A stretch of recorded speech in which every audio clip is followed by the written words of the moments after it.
May 26, 2017, and this video is called FukusHILLARYpocrisy. And the reason why I'm calling this is because Hillary Clinton gave a commencement speech at her alma mater on the 26th for the graduating class of 2017, and I listened to it, and it makes me sick that she could talk this BS about how she knows the truth and we should lead by example, and it all comes down to Fukushima, the largest extinction level event that is happening on this planet. And what she did during that event, that's why I call it a hypocrisy of Hillary Clinton. Because if you look at the definition of hypocrisy, the definition of hypocrisy is the contrivance of a false appearance of virtue or goodness while concealing real character. And that is exactly what happened with Fukushima. She went over to Japan. It's in the Freedom of Information Act records, her emails that she totally had on a private server. And I'm not making this up. This literally happened. And all you deniers can just stick your head in the sand if you want. But between her and Obama, they basically allowed the poisonous radioactive food to flow from Japan. Obama doesn't give anybody a warning on the West Coast in the United States and saying that everything is fine, don't take precautionary measures. And Hillary tells her own staff to stay inside and take showers, while we, the normal citizens, prepared nothing and had these radioactive isotopes come falling on our head. And she's going to go preach about these virtues of truth. And what's funny is listen to her own words on the graduation speech and think about Fukushima. And this is why I put this together and put these pictures up. Because it's the bloody truth that is killing us and a lot of people on this planet. And even the government of Japan is doing the same shit today. So that's why I'm calling it FukusHILLARYpocrisy, because she is a total shill for the nuclear industry. She was, along with Obama. And as Dana Durnford says, they have to live with these decisions. And I don't care anybody else out there. If you were in that same position, there's still be some that would have made the same decisions they did. But I believe it was morally wrong to cover up and to keep covering up. It is my great honor to welcome today's speaker, Secretary Hillary Rodham Clinton.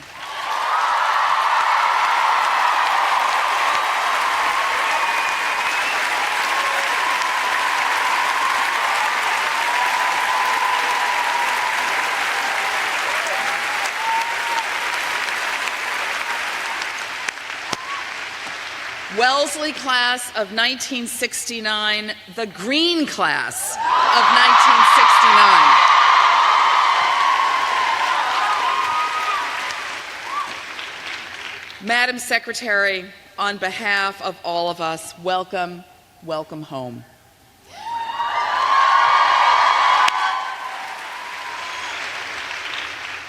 "48 years ago, a young Hillary Rodham delivered Wellesley's first ever student commencement speech, the first of many groundbreaking firsts to distinguish her career. At a time of great turmoil in this country, she identified a singular challenge. It was, and I quote, "the art of making what appears to be impossible, possible." Last year, Hillary Clinton came closer than any woman in history to breaking through what she so memorably called the highest, hardest glass ceiling. She was the first woman ever nominated for the U.S. presidency by a major party and she won the popular vote.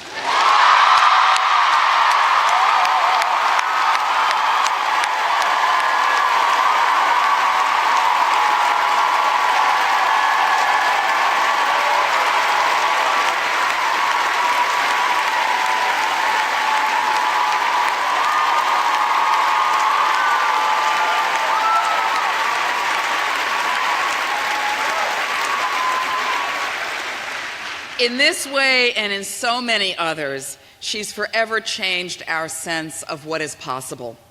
Throughout her long career, she's done this again and again. As the first First Lady to have an office in the White House's West Wing, Hillary Clinton continued her work on behalf of women, children, and families, work that had been an abiding passion since her student days. In an historic speech at the UN's Fourth World Conference on Women in Beijing, she asserted that human rights are women's rights and women's rights are human rights, words that still resonate today. U.S. Secretary of State Hillary Clinton visits Tokyo on Sunday and pledges more support to Japan as it deals with the aftermath of the earthquake and tsunami and the ongoing nuclear crisis.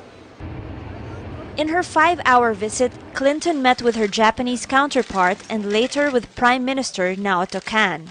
Kan's government is dealing not only with massive recovery efforts but also a nuclear crisis that is far from resolved and that has earned Japan criticism from its neighbors. Clinton urged Japan to stay on course.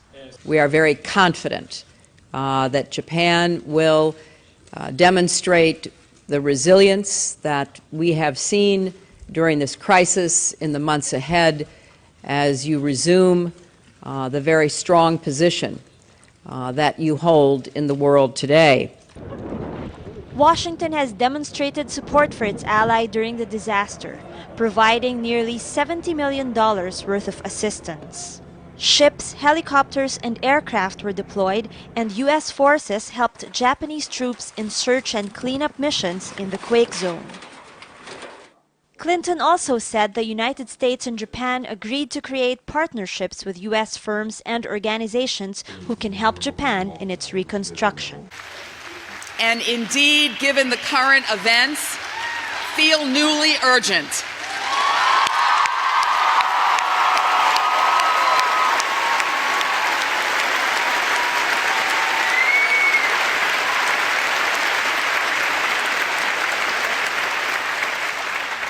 Yet another first came in 2001 when she became the first woman ever to serve as U.S. Senator from New York State.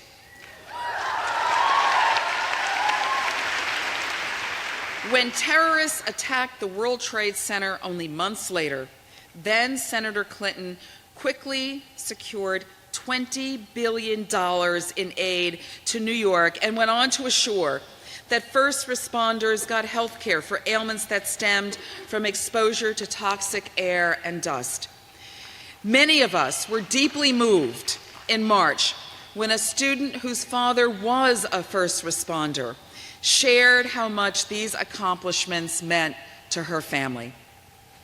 In 2009, Hillary Clinton resigned her Senate seat to become Secretary of State. Why is this being downplayed? Is it a liability issue, or do they want to prevent panic? Do you have any ideas why this is being minimized? I know someone who's very highly placed in the State Department, and the United States government has come up with a decision. And I don't know whether it's influenced by a fear of panic or commercial interests or whatever, but I do know that the United States government at the highest levels of the State Department, as well as other departments, FDA and on, have made a decision to downplay Fukushima. And I can't speak for the Canadian counterparts, but I will say that back in April, Hillary Clinton signed a pact with her counterpart in Japan, saying that she agreed that there are no problems with Japanese food supplies, and we would continue to buy them. So we are not sampling this material as it comes into the country because our government, the U.S., has made a decision, strategic decision, to downplay it. I don't know if that's because they want to support the Japanese government or whether they want to support the nuclear industry, but I do know that that decision was made at the highest levels of government.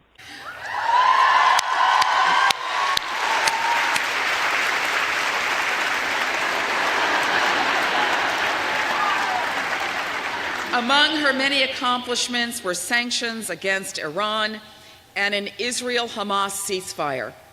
She made LGBT rights a focus of U.S. foreign policy.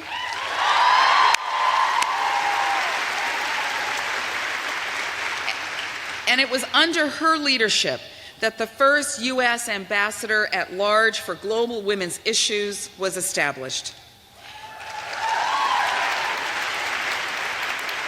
She is widely regarded as one of the most effective secretaries of states in the nation's history.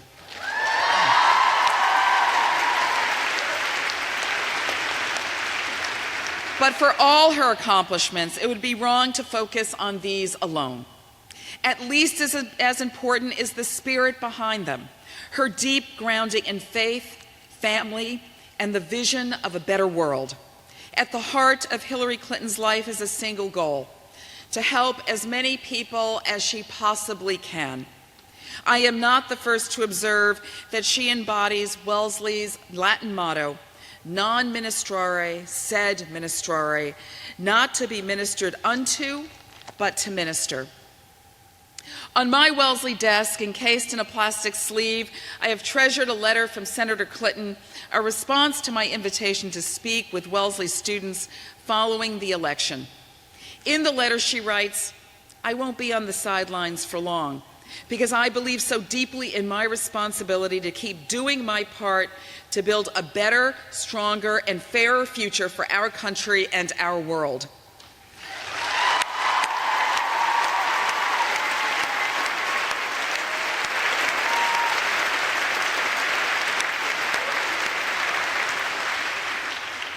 I have had the honor of knowing Hillary Clinton for more than 20 years, and I've admired her for far longer. But you know what? Never has she inspired me more than she does today. She does not give up, not when it matters.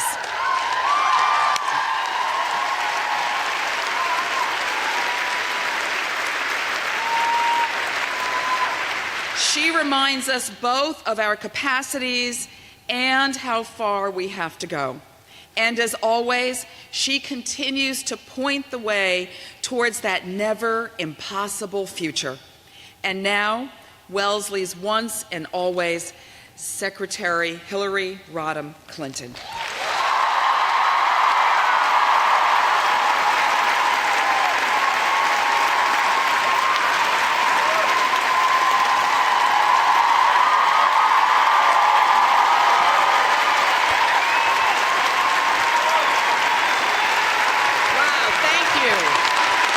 Thank you so much. Thank you.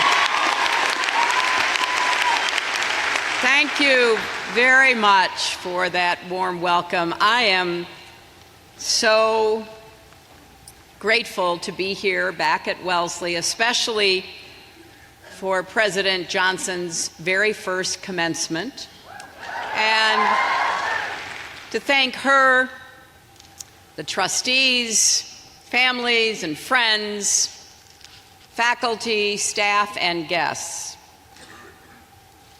for understanding and perpetuating the importance of this college, what it stands for, what it has meant, and what it will do in the years ahead. And most importantly, it's wonderful to be here with another green class to say congratulations to the class of 2017.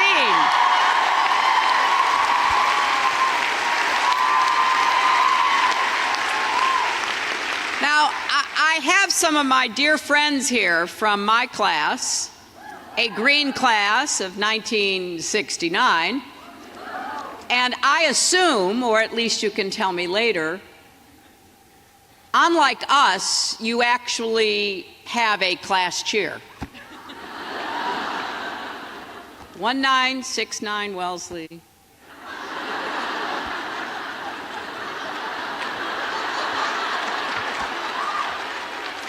Yet another year with no class cheer.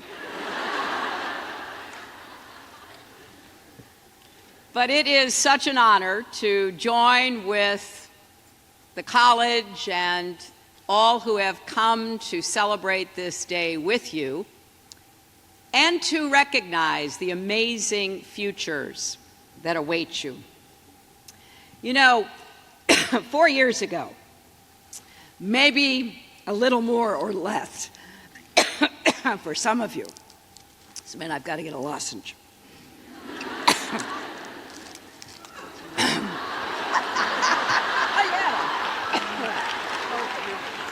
Thank you.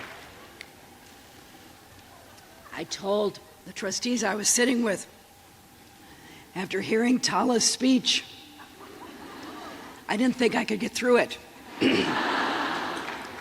So we'll blame allergy instead of emotion. But, you know, you arrived at this campus.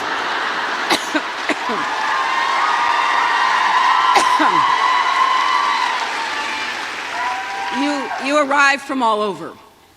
You joined students from 49 states and 58 countries. Now, maybe you felt like you belonged right away. I doubt it. But maybe some of you did and you've never wavered. But maybe you changed your major 3 times and your hairstyle twice as many as that. Or maybe after your first month of classes, you made a frantic collect call. Ask your parents what that was.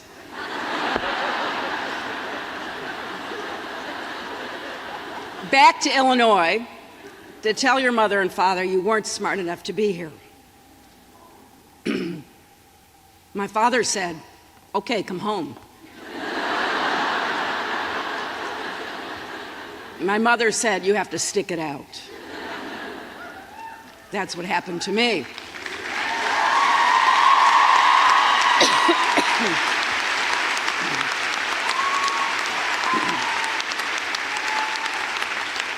But whatever your path, you dream big.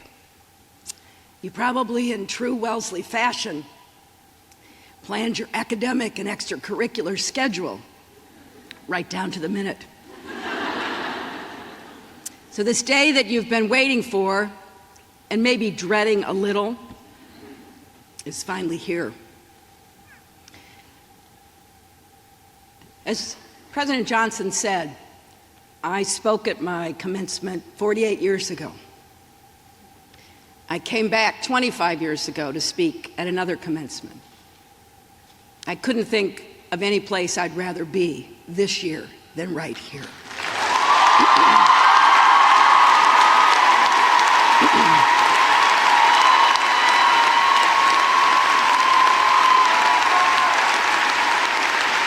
Now,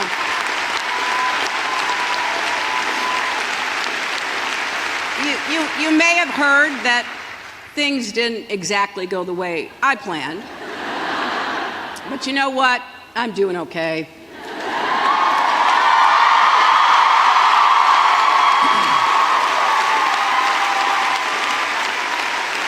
I've gotten to spend time with my family, especially my amazing grandchildren. I was going to give the entire commencement speech about them, but was talked out of it. Long walks in the woods, organizing my closets, right? I won't lie, Chardonnay helped a little too.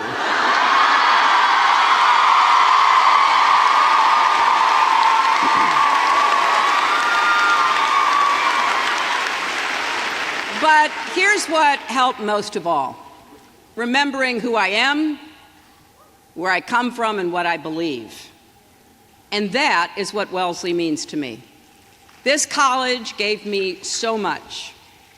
It launched me on a life of service and provided friends that I still treasure.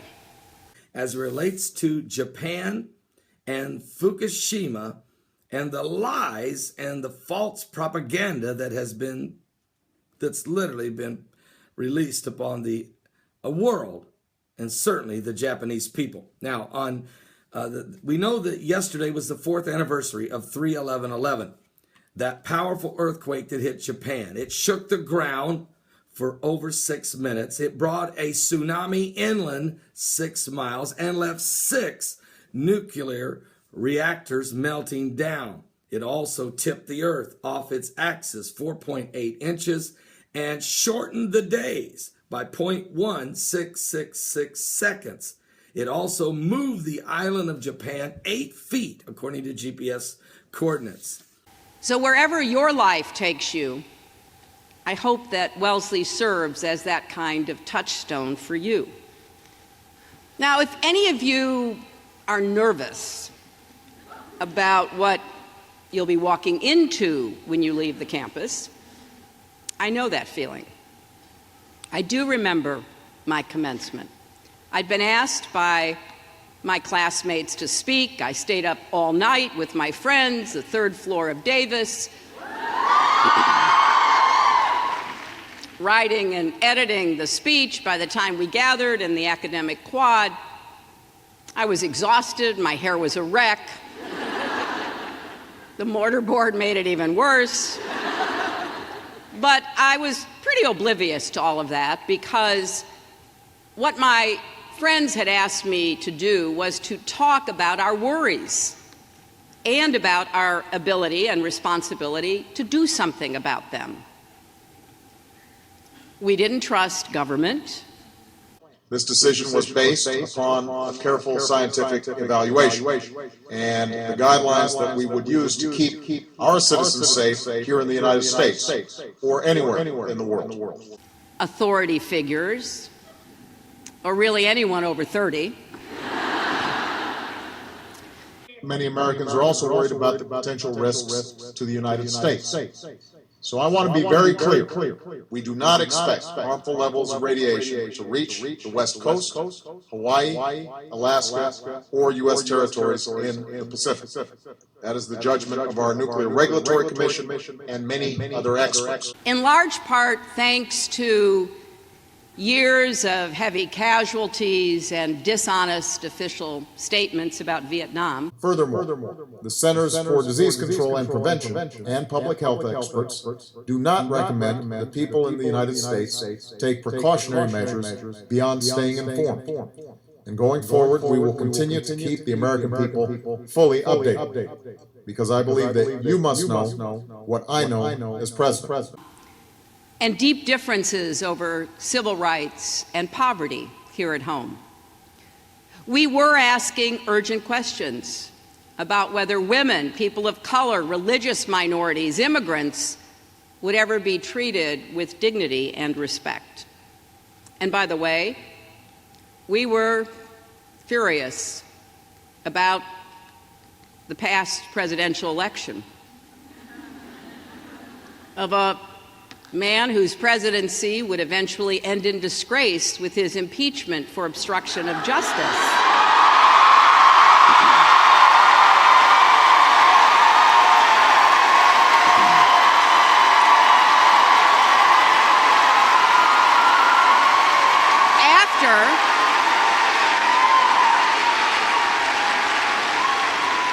After firing the person running the investigation into him at the Department of Justice.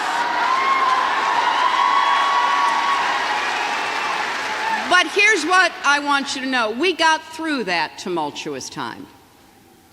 And once again, we began to thrive as our society changed laws and opened the circle of opportunity and rights wider and wider for more Americans.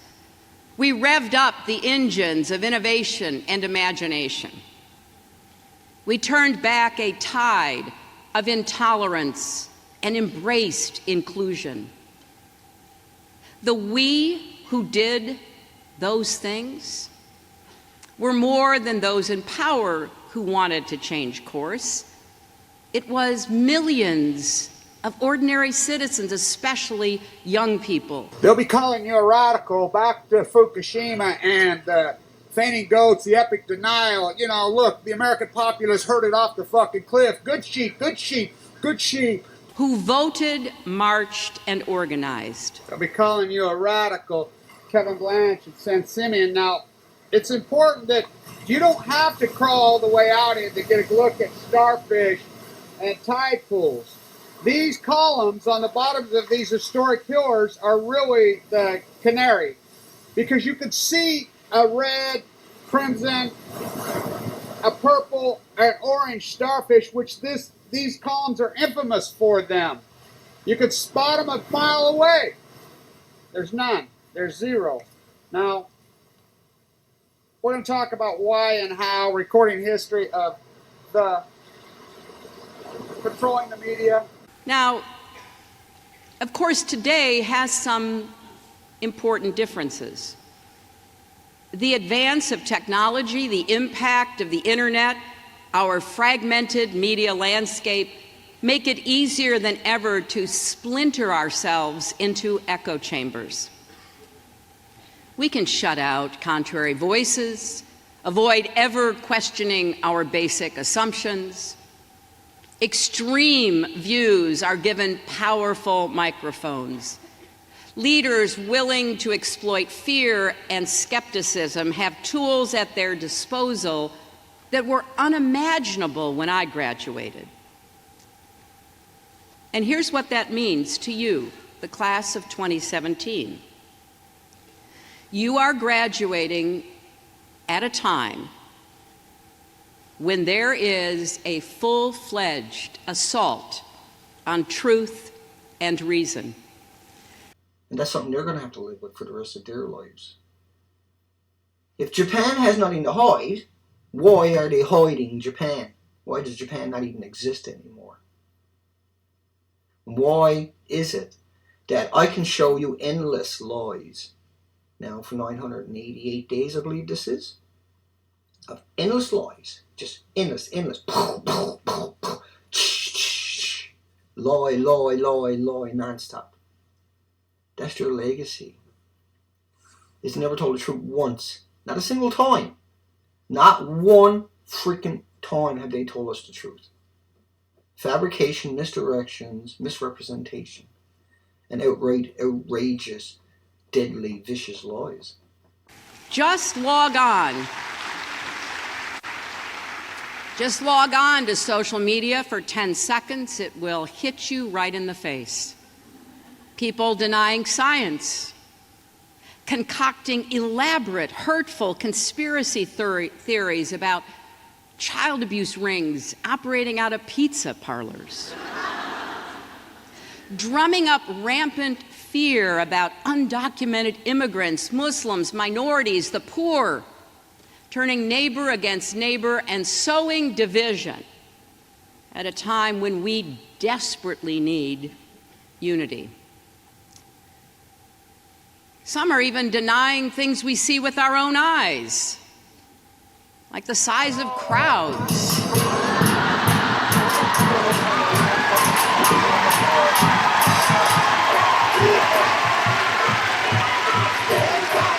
And then defending themselves by talking about, quote unquote, alternative facts. But this is serious business. Look at the budget that was just proposed in Washington. It is an attack of unimaginable cruelty on the most vulnerable among us, the youngest, the oldest, the poorest, and hardworking people who need a little help to gain or hang on to a decent middle-class life. It grossly underfunds public education, mental health, and efforts even to combat the opioid epidemic. And in reversing our commitment to fight climate change, it puts the future of our nation and our world at risk.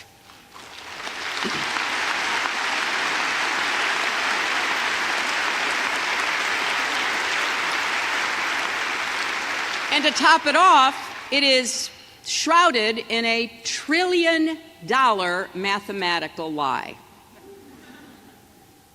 Let's call it what it is. It's a con. They don't even try to hide it. Why does all this matter?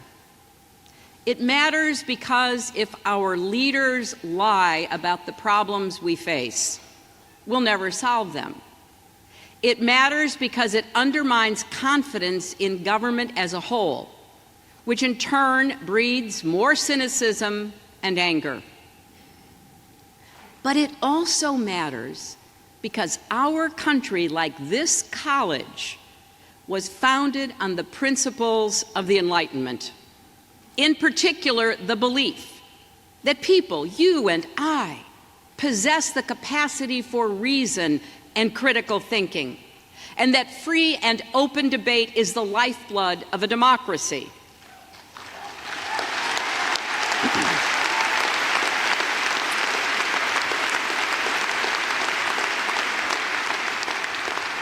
Not only Wellesley, but the entire American university system, the envy of the world, was founded on those fundamental ideals. We should not abandon them. We should revere them. We should aspire to them every single day in everything we do. And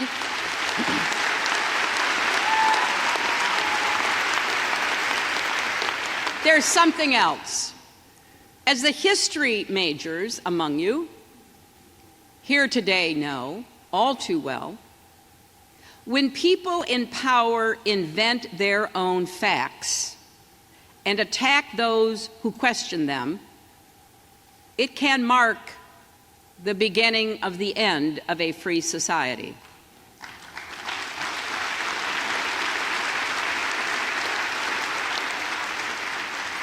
That is not hyperbole. It is what authoritarian regimes throughout history have done. They attempt to control reality, not just our laws and our rights and our budgets, but our thoughts and beliefs.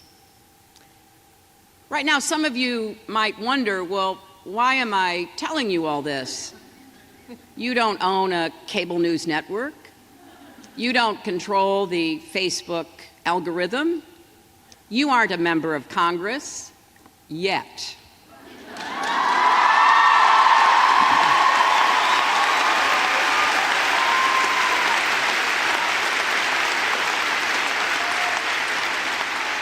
Because I believe with all my heart that the future of America, indeed the future of the world, depends on brave, thoughtful people like you insisting on truth and integrity right now, every day. You didn't create these circumstances, but you have the power to change them.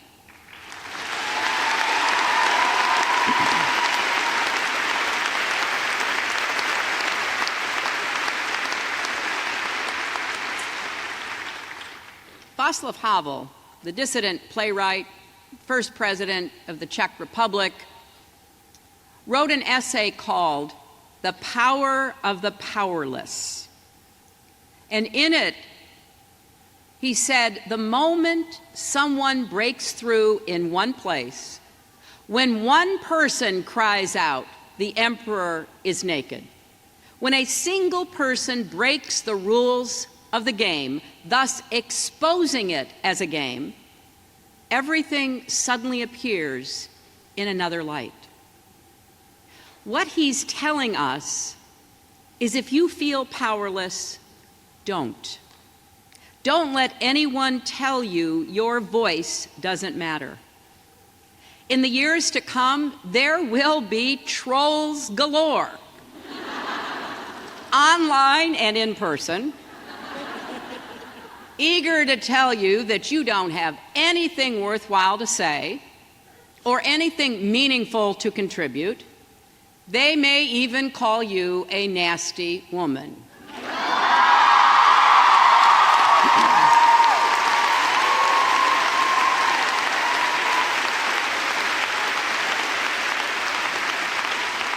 Some may take a slightly more sophisticated approach and say your elite education means you are out of touch with real people. In other words, sit down and shut up. Now, in my experience, that's the last thing you should ever tell a Wellesley graduate.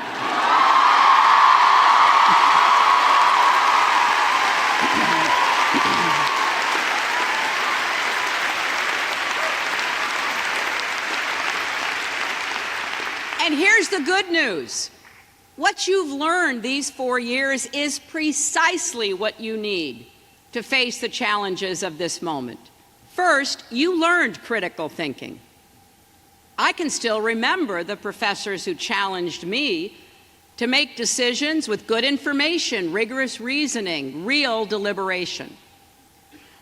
I know we didn't have much of that in this past election, but we have to get back to it. After all, in the words of my predecessor in the Senate, Daniel Patrick Moynihan, everyone is entitled to his own opinion, but not his own facts.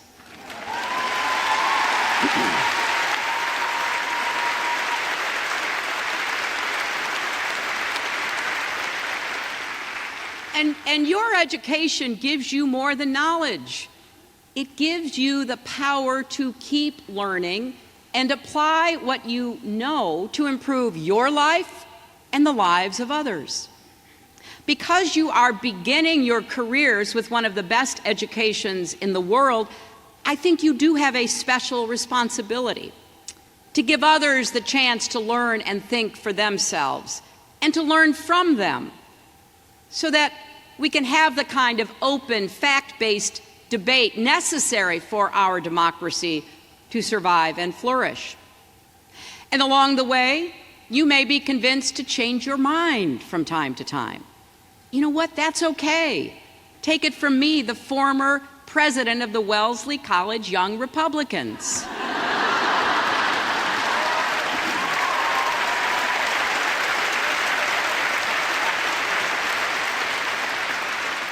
Second, you learn the value of an open mind and an open society.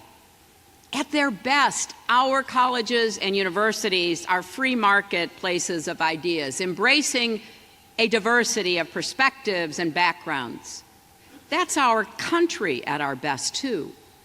An open, inclusive, diverse society is the opposite of an antidote to a closed society where there is only one right way to think, believe, and act. Here at Wellesley, you've worked hard to turn this ideal into a reality. You've spoken out against racism and sexism and xenophobia and discrimination of all kinds. And you've shared your own stories. And at times, that's taken courage. But the only way our society will ever become a place where everyone truly belongs is if all of us speak openly and honestly about who we are, what we're going through. So keep doing that. And let me add that your learning, listening, and serving should include people who don't agree with you politically. A lot of our fellow Americans have lost faith in the existing economic, social, political, and cultural conditions of our country. Many feel left behind, left out, looked down on. Their anger and alienation has proved a fertile ground for false promises and false information. Their economic problems and cultural anxiety must be addressed, or they will continue to sign up to be foot soldiers in the ongoing conflict between us and them. The opportunity is here. Millions of people will be hurt by the policies, including this budget, that is being considered. And many of those same people don't want dreamers deported or health care taken away. Many don't want to retreat on civil rights, women's rights, and LGBT rights. So if your outreach is rebuffed, keep trying. Do the right thing anyway. We're going to share this future. Better do so with open hearts and outstretched hands than closed minds and clenched fists. And third,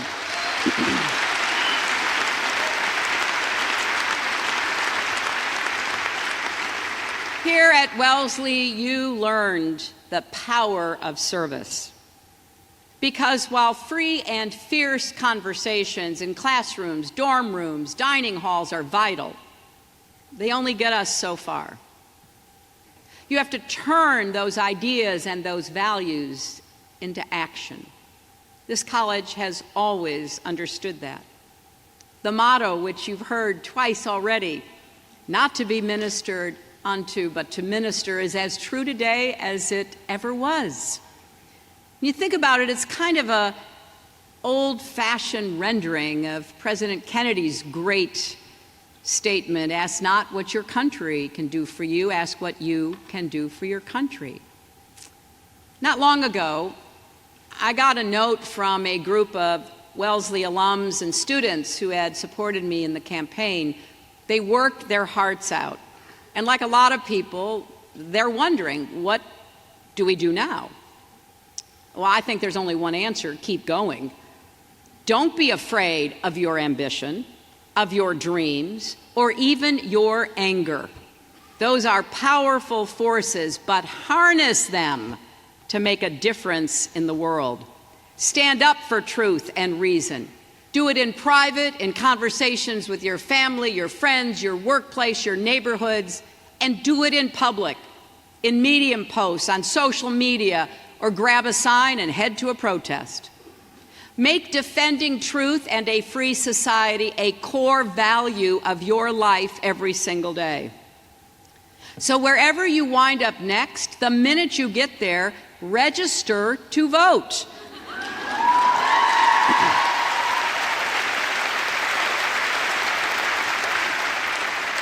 And while you're at it, encourage others to do so.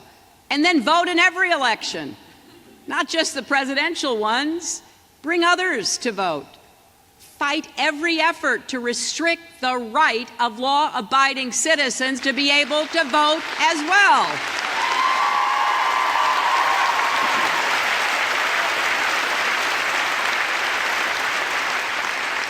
Get involved in a cause that matters to you. Pick one. Start somewhere. You don't have to do everything, but don't sit on the sidelines. And you know what? Get to know your elected officials. If you disagree with them, ask questions. Challenge them. Better yet, run for office yourself someday.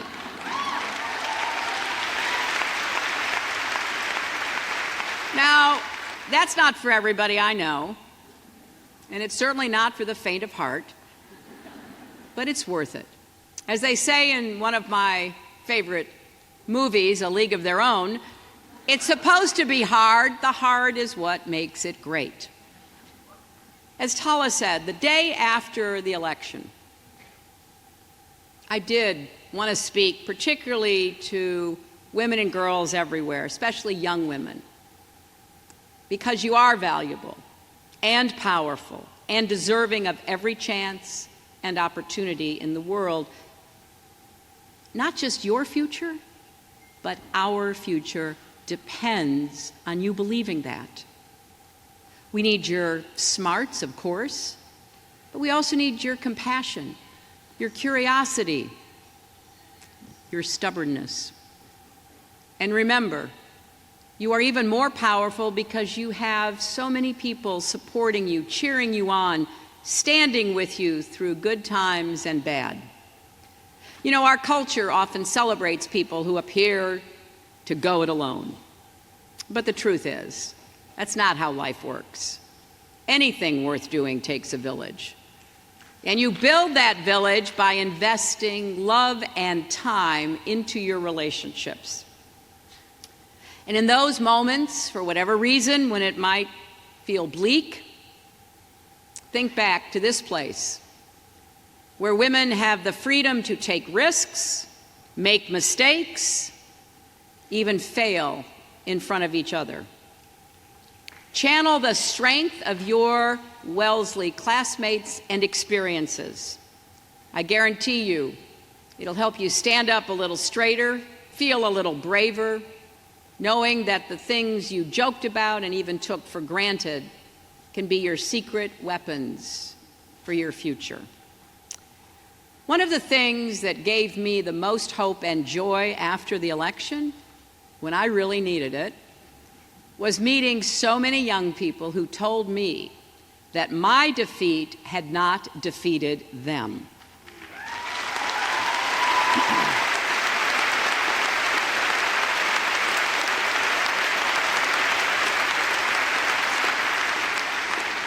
And I'm going to devote a lot of my future to helping you make your mark in the world. I created a new organization called Onward Together to help recruit and train future leaders, organize for real and lasting change. The work never ends.